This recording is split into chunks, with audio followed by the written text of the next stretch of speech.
Pero vamos a lo que nos trajo, porque ya está con nosotros el ingeniero José Blandón Castillo y sus comentarios. Buenos días, Fernando. Buenos días. Buenos días a toda nuestra audiencia en un día tan especial. ¿Por qué especial? En la madrugada, Fernando, había una hermosa luna cayendo sobre la capital de nuestro país. Y como nosotros últimamente cuando cae la luna se llama una luna que raleaba sobre nuestra ciudad. Una luna que raleaba sobre la ciudad. Sí. O como decía el poeta, anoche deambulaba por la orilla del mar y me encontré conmigo y me puse a soñar. Eso. Bueno, usted que viene, estamos en un ambiente como muy hostil, ¿ah? Muy hostil. Como que la gente no quiere tener la felicidad. Entonces, usted que ve esa luna tan hermosa, hombre, déle un piropo a su esposa, a su novia, a su amante, a sus hijos, dígales, los quiero. Eso ¿Ah? es. Para que por lo menos recuerde que la fuerza poderosa que mueve a la humanidad es el amor. Y al final recuerde algo que le voy a decir. El amor debe ser como el café. Algunas veces fuerte, algunas veces dulce, otras solo, otra acompañado. Pero nunca debe estar frío. Eso es. Porque el café frío es malo. El amor frío, malo. Así que, esa analogía del café tiene sus cosas. Sí, bueno, pero bueno. Pero es que debe ser como el café. Con algo de leche siempre. Si lo quiere con leche, güey. Pero debe ser como el café. ¿Le parece? Bien. Vamos a ver el mundo como se está moviendo. Le traigo la primera noticia. La mañana estaremos nosotros con el Papa Francisco durmiendo al lado de nosotros. Está aquí ya. Está aquí en nuestra frontera, aquí en la frontera con que nosotros vivimos todos los días. Allá estará ese ilustre ciudadano del planeta que se llama Francisco, el Papa. Hombre, Castalia. Sí, su batimóvil. Castalia le habló que el Papa iba en el batimóvil y Vic, que no lo anda con cuento, le hizo una caricatura con Castalia y él. Pero me gustó porque Castalia se rió de ella misma. Sí. Porque un error lo comete cualquiera, pero los memes abundan. Que los errores que cuando uno lo comete van enseguidilla. Así que uno mejor es. Pero me gusta de esto porque el sentido del humor, que ya estamos perdiendo los panameños ante tanta actitud hostil, no disfrutamos, no nos dejan disfrutar de la vida. Ayer me decían unos empresarios, Blandón, ¿hasta cuándo vamos a seguir esta angustia? Digo, bueno, nosotros compramos la angustia. Correcto. Si tenemos el derecho a devolverla. Hace un momento, José, el sismo que les hablaba de Puerto Armuelles fue de magnitud 5 a 13 kilómetros al noreste de Pavones. Esto es en Golfito, Punta Arenas, Costa Rica, y por eso se sintió tan fuerte en Puerto Armuelles. Sí, y ahora hablando de hechos naturales, está sobre el Caribe un huracán Irma, cuya trayectoria original lo ponía rumbo al Atlántico Norte, pero ahora va rumbo a Puerto Rico. Y es probable con la nueva trayectoria que entre nuevamente al Golfo y le pegue a Florida, pero primero va a pasar por Puerto Rico, Haití, Cuba. Va a tener sus efectos en las próximas semanas. Se espera que para este fin de semana sepamos cuál es la magnitud de todo esto que está pasando. Miren los fenómenos que están ocurriendo. Este es un huracán ya de categoría 4. Así que para que le preste atención, porque ya ha golpeado el Golfo como está. Y prepárese para los aumentos de combustible. Sí, ayer dijo Wolfram que no iban a hacer tantos porque pudieron poner a funcionar ya se están refuncionando varias refinerías en el área de Texas, así que esperemos que el golpe no sea tan alto como quedamos previendo. Pero sigue la pelea en Guatemala, ya la Corte avaló el antejuicio, es un término jurídico allá en Guatemala, al presidente Morales, el cómico, que sí realmente resultó un cómico como presidente, y que va a ser sometido ahora al Congreso de esa nación, y lo que se va a pedir es el levantamiento de la inmunidad para la investigación. O sea, aquí ya hay una crisis en desarrollo en un país casi infuncional. Sí. Una democracia que fue captada por el narcotráfico y se convirtió en una narcodemocracia con Portillo. Y es punto central de la toma de los carteles mexicanos que ante la necesidad de replegarse han tomado 3 países: Honduras, Guatemala y El Salvador. Sí, un estado fallido casi de manual. Sí. Ahí está reflejado todos los errores, el compendio de los errores de la política. Está en Guatemala. ¿Sí? Y hay que mirar lo que está ocurriendo allí. Siempre se los traigo porque las cosas no ocurren igual pero hay una corriente en que la falta de institucionalidad está afectando la gobernabilidad. Y ya los gobiernos no los tumban, se caen. Sí. Y a veces hay quienes impulsan para que se caigan, como es lo que está pasando en nuestro país. Corea del Norte sigue siendo noticia, Fernando y estimados televidentes. ¿Sabe lo que dijo el delegado de Corea del Norte? No se preocupen porque nosotros técnicamente estamos en guerra de hace años. No vaya a tener razón. Claro. El armisticio que se firmó con Corea del Norte y Corea del Sur los mantiene técnicamente en guerra. Pero ahora se ha incrementado y Corea del Sur denuncia que probablemente un nuevo misil se ha aprobado hoy o mañana por Corea del Norte, lo que ha llevado la tensión de la guerra a sus límites máximos. Y la guerra esta no será una guerra cualquiera, será una guerra de exterminio en cuestiones de horas. Para que estemos claros de lo que estamos hablando, y su efecto será devastador para el mundo, porque está afectando dos países grandes, la península y Japón. Y lo que traería como consecuencia sería un replanteamiento geopolítico del mundo. De manera que estemos pendientes de lo que está ocurriendo. Mientras el BRICS advierte sobre lo que está ocurriendo en la península y pide que se vuelva a la negociación. Mientras el presidente Trump dice que ya no hay espacio, sin embargo su gobierno... mire lo que pasa en Estados Unidos, Fernando. El presidente dice una cosa y los ministros dicen, los secretarios dicen otra cosa. Totalmente distinta. Entonces, ¿a quién le cree uno? ¿No? De manera que yo no sé si es Trump que le dice yo soy el duro y ustedes son... Así no funciona, señor presidente. Policía bueno y policía malo. No, esto en el mundo usted tiene demasiado poder para dejarnos confundidos, ¿no? Porque cuando usted le da tos, a nosotros nos da tuberculosis. Así que tengan mucho cuidado. Aquí hay mucha gente asustada. Y vamos a darle seguimiento a lo que pasa en Colombia con el Papa. Colombia se prepara y se prepara en el medio de que hay un acuerdo ayer entre el gobierno colombiano y el ELN para la suspensión de las hostilidades militares, y lo que pondría en la fase, digamos, guerrillera, un alto total a las actividades militares ya como guerrilla, y dejaría solamente el narcotráfico como elemento de violencia duro y serio para Colombia. De manera que en medio de eso llega Francisco por 3 días y no hay la menor duda que va a captar la atención no solamente de los colombianos, sino de nosotros. De toda América Latina. Por el efecto que este extraordinario hombre de la Iglesia Católica tiene y su visión de las cosas. Hombre, en el plano nacional, Fernando, quisiera expresarles, iba a comenzar hoy sobre los llamados casos emblemáticos de alto perfil o los 5 proyectos, o se cae o no se cae. Los procesos judiciales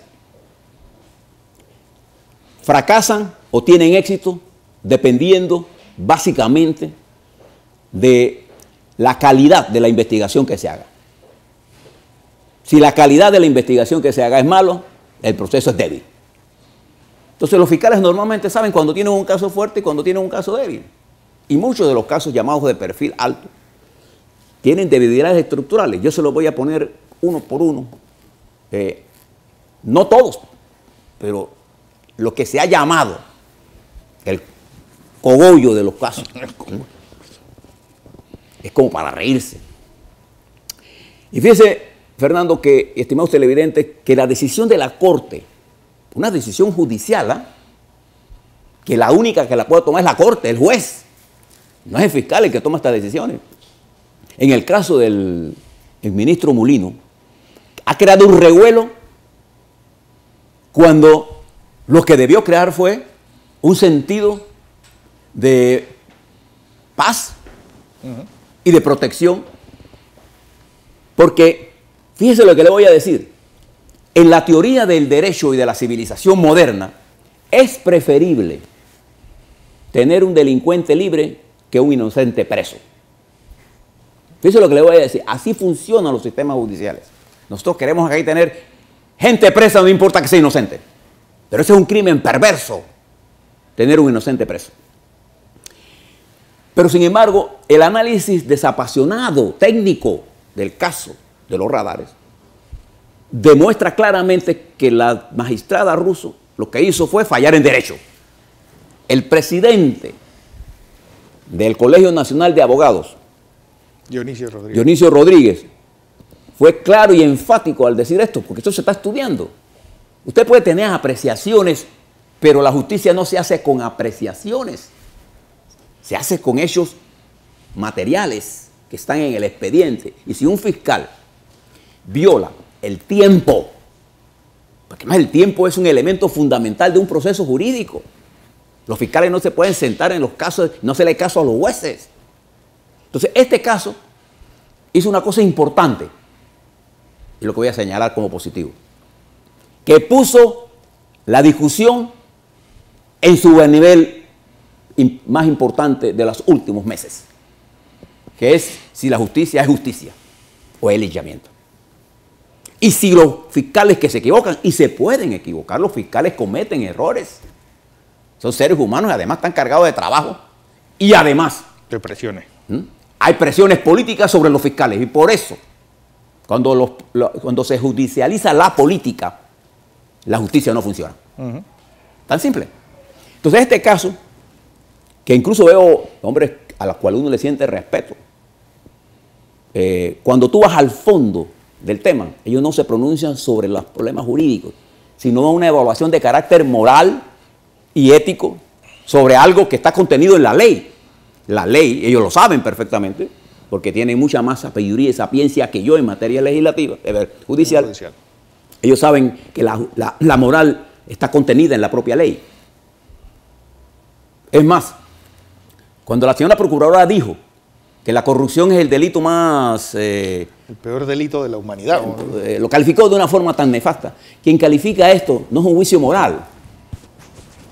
Son las penas establecidas en el código las que determinan la magnitud del delito. Por ejemplo, si un delito está catalogado como 5 años de prisión y otro con 20, el de 20 años es que la ley de ese momento, la ética, la apreciación de esa sociedad determinó que el delito este de 20 años era de peor categoría que el de 5 años de prisión. Esas son las penas las que determinan, no es mi juicio personal. Entonces, este debate que ahora se sumó el Partido Revolucionario Democrático. Y en un momento crucial, el PRD en pleno, su comité ejecutivo, hizo fuertes cuestionamientos a la intervención del presidente en el órgano judicial y a las investigaciones de los fiscales, cosas que hizo también el presidente Ernesto Pérez Valladares. ¿Eso es malo? No. Eso es bueno. Eso es lo que necesitamos, que los partidos políticos entren al debate. Haya contrapeso, eso va a la democracia. Exactamente, para que ese debate no se haga en las calles como alguna gente anda incitando a que se vayan a las calles a matarse, a enfrentarse. No, el debate hay que enfrentarlo, sobre todo cuando se trata de la justicia, con el corazón frío y la cabeza pensando. Así es que se habla de la justicia.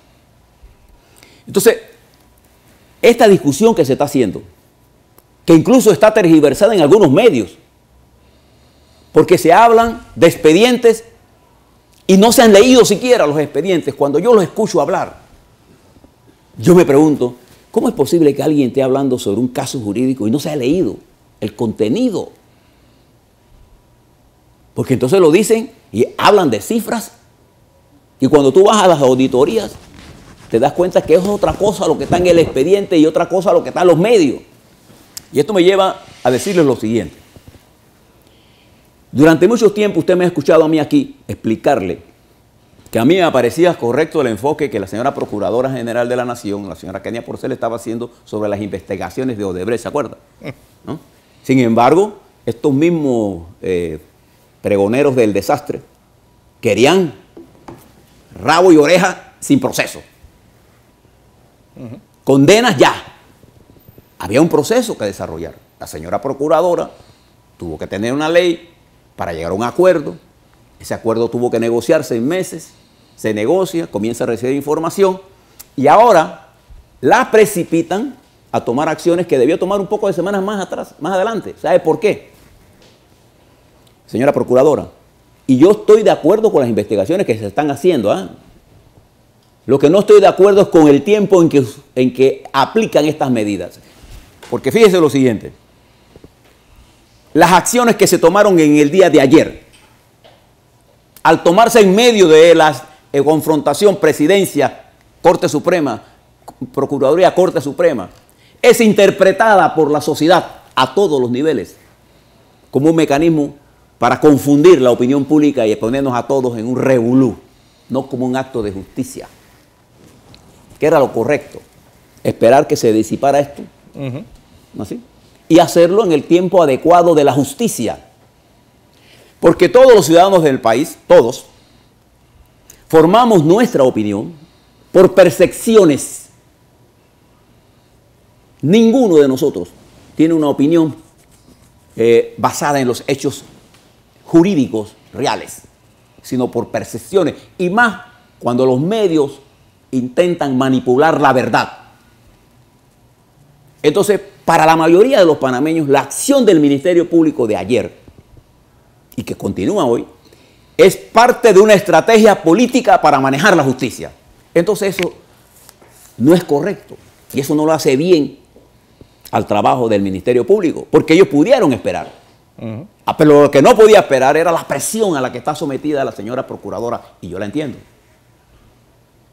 Porque aquí hay televisoras que están destinadas a obligarlas a poner presos, porque como hay una guerra económica, de sectores económicos desplazando a otros sectores económicos, bancos queriendo desplazar a otros bancos, bueno, lo propio hicieron con la Caja de Ahorro.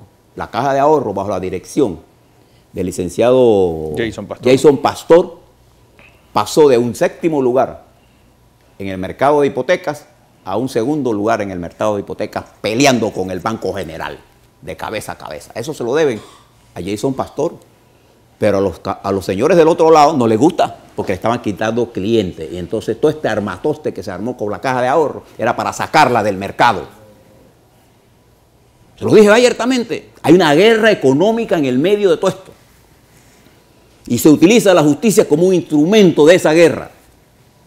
Y cada vez que alguien, como en el caso de Huac, es derrotado, alguien ocupa su lugar para quedarse con los negocios. Y todos sabemos quién es ese alguien. Entonces ese alguien empuja una línea de confrontación. Ayer escuchaba nuevamente a Sabrina Bacal al ataque. Pero yo le pregunto a ella si ella se ha leído los expedientes, si se los ha leído. Porque opinan sin leer. Entonces lo que quiero plantear a la señora procuradora es que, entendiendo el esfuerzo que se ha hecho, gigantesco por parte de la Procuraduría General de la Nación, en buscar la verdad material jurídica, al aplicarla en un momento de alta confusión, lo que ha generado usted es una percepción equivocada de su actuación.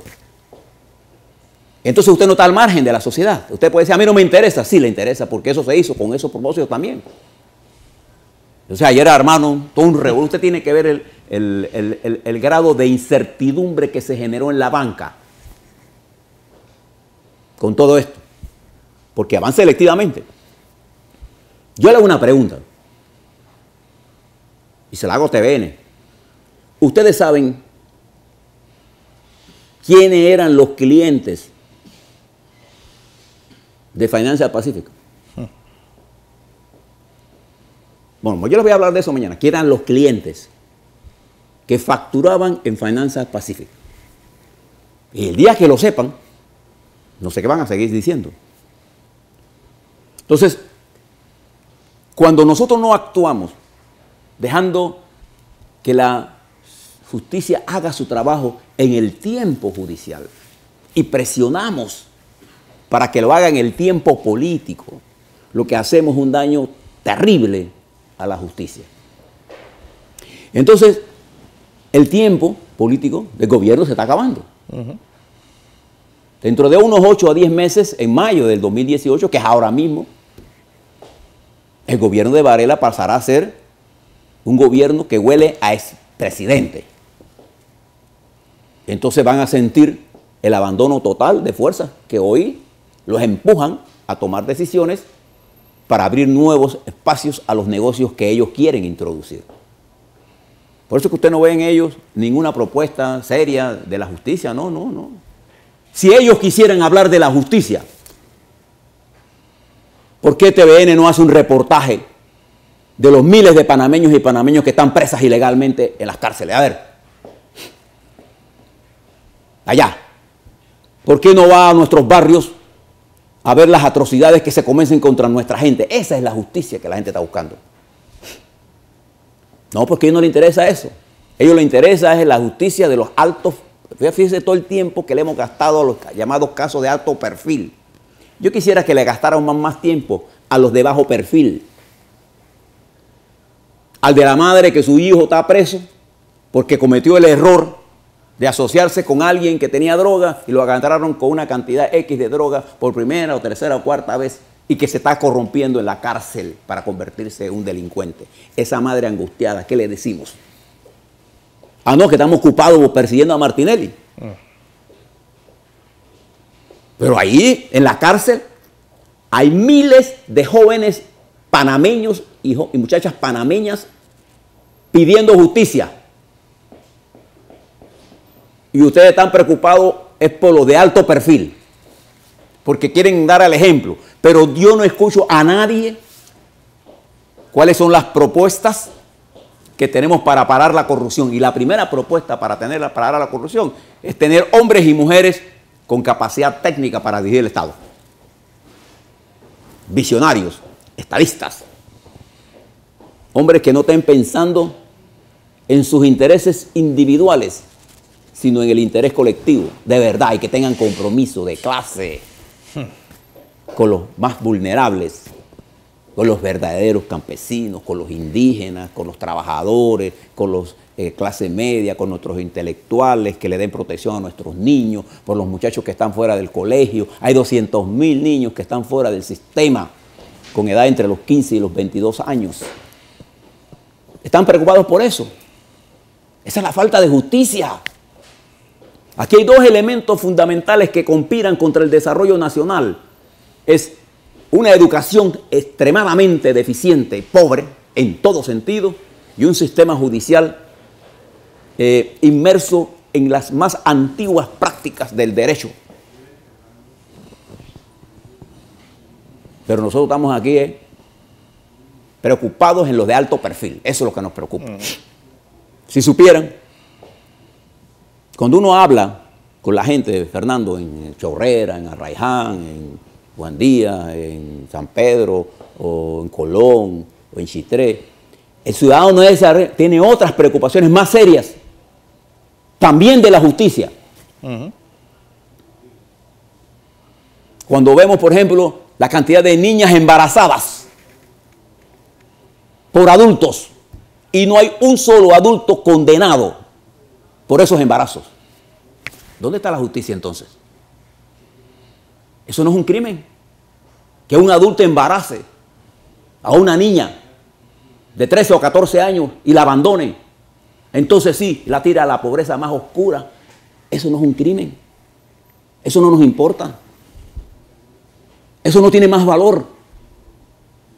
Ah, no. Pero lo que tenemos es una santa inquisición de la lucha interburguesa por definir el poder. Bueno, esa lucha interburguesa se dio en el 68 y nos llevó a nosotros el poder. Al general Torrijos, bajo su dirección, nosotros asumimos la conducción de este país. Y con un proyecto político logramos descolonizar nuestro país. Pero hoy, la colonización mental del poder oligárquico ha transformado el poder político para subordinar los intereses de la nación a los intereses de las cajas registradoras, de los grandes magnates que controlan todo. No se engañen. Entonces, por eso me alegra que ayer el PRD, en un tono firme, Ernesto Pérez Valladares en un tono firme y además comprometido. Nosotros no podemos estar hablando aquí como ñañecos, como decía Andara. Tenemos que hablar con firmeza. Estamos frente a una coyuntura muy seria. Nosotros no podemos dejar que un puñado de hombres y mujeres lleve al país a una confrontación cuyas consecuencias no las pagarán ellos porque ellos arrancan el avión y se van. Ellos tienen plata para vivir en cualquier capital del mundo. Nosotros tenemos que vivir aquí. Y morimos aquí. Entonces nosotros, me gustó que hablaran alto y claro. Me gustó lo que dijo Pérez Valladares. fíjese que no le estoy diciendo si comparto o no, porque eso es inmaterial. Lo que tenemos, y ojalá Cambio Democrático salga a hablar con ese nivel de firmeza, y el Partido Panameñista, para enriquecer el debate y arrebatárselo a los lineaduras que quieren destruir nuestra nación. Y no hablo de los sindicalistas. Yo hablo de estos fariseos que, vestidos de ovejas, hoy se nos presentan a nosotros como los grandes salvadores. Además, su ignorancia de la política es tan alta que en cada una de sus expresiones usted encuentra es odio. Y el odio no ha sido el que ha impulsado ni un cambio. El odio brutal del fascismo a los judíos llevó a la peor masacre de la humanidad y a una guerra en la que millones de personas murieron. El odio. Sin embargo, el amor del planteamiento de Gandhi llevó a una de las naciones más grandes a su independencia. Entonces nosotros no podemos guiar la sociedad por el odio y la venganza. Si usted quiere tener una venganza, deje de ser presidente, deje de ser ministro, deje de ser fiscal. El fiscal es la representación de la vindicta pública, pero tiene que hacerla dentro de las normas. Esta no es una selva. Porque para una selva no necesitamos fiscales, solamente necesitamos gatilleros, compramos cada un arma y nosotros nos esperamos a esperarnos en la esquina a ver quién mata a quién. Esa es la selva. En la civilización, los hombres y las mujeres se someten a procesos judiciales en el marco de la ley y la Constitución, no importa cuán criminal sea la persona. Y hay que respetar el derecho humano. Lo que yo estoy diciendo es que hemos invertido tanto la nación que le damos más importancia a 80 casos de alto perfil que a decenas de miles de jóvenes nuestros que están en las cárceles pudriéndose. Y todos los días, todos los años, entran miles de personas a las cárceles y miles de nuestras niñas están embarazadas por adultos mayores, adultos, que ninguno es objeto, bueno, muy pocos son objeto de un proceso judicial. Y entonces hablamos de justicia, de que hemos avanzado en la justicia. ¿Cuál justicia? Entonces yo creo que el país debe plantearse lo siguiente: o hay justicia para todos, o no hay justicia para nadie. Si ustedes lo que quieren es el caos, promovamos el caos. Yo estoy en contra del caos, porque en el caos perdemos todo. Pero estoy a favor de los pronunciamientos claros. Me gustó el planteamiento del Colegio de Abogados. Yo quisiera ver cuántos de los candidatos van a hacer la propuesta de reforma constitucional. Y fíjense lo que le voy a plantear, y voy a terminar con esto, Fernando. El próximo gobierno, y ustedes como electores debieran pensar en eso, el próximo candidato presidencial debiera subir con una plataforma que al llegar al poder disolverá la Corte Suprema de Justicia y llamará a una constituyente para replantear la necesidad de rehacer todo el esquema jurídico de la nación. Porque ahí está la fuente. Es una constitución que ya está vieja. Y que el poder... Eso para una coyuntura muy particular. Claro, la constitución del 72 estaba dirigida a un propósito. Ese propósito ya se cumplió. Entonces necesitamos una nueva constitución. Pero necesitamos hacerla con el apoyo del pueblo para votar por esa constitución.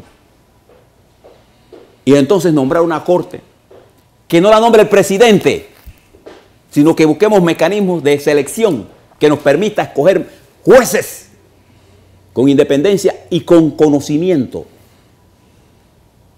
fiscales con actitud clara, apegada a la ley y a la Constitución, y políticos que respeten la ley y la Constitución, y un pueblo que sepa cómo hacer los auditos políticos para impedir a donde hemos llegado. Ese es el camino, pero mientras, como ese no es el camino hoy, yo quiero invitar al entrar al debate a los partidos políticos, a las organizaciones a entrar al debate. Quiero invitar al sector privado a que haga un llamado a la sensatez, llamado que solo ha hecho la Iglesia Católica. a través de su conferencia episcopal. Los sectores privados nuestros, atrapados en las luchas políticas, han perdido la visión. Quisiera pedirle a nuestros banqueros que que le ayuden al país a interpretar cómo salir de esta crisis. Si ellos saben, quisiera pedirle a los obreros